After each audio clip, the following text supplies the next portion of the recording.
বন্ধুরা good morning. দেখুন সকালবেলা হলেই মানুষের খিদে পেয়ে যায়। আর আমার মতন ব্যবসাদার বা বাইরে যারা কাজ করে তারা কি খাবেন।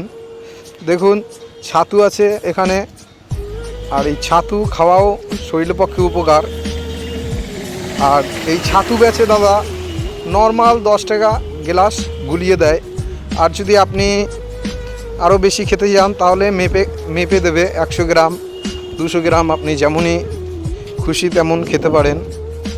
সাথে আপনারা সুন্দর করে মশলা দিয়ে পেঁয়াজ, লঙ্কা, লেবু আরও কত কি দিয়ে মিশিয়ে সুন্দর করে মাখিয়ে দেয়। আর খেতেও খুব সুস্বাদু, খেতেও উপকার। সকালবেলা কী বা খাবেন, ছাতু খাওয়াই আমার মনে হয় বেটার। দেখুন কি সুন্দর ছাতু বিক্রি করে।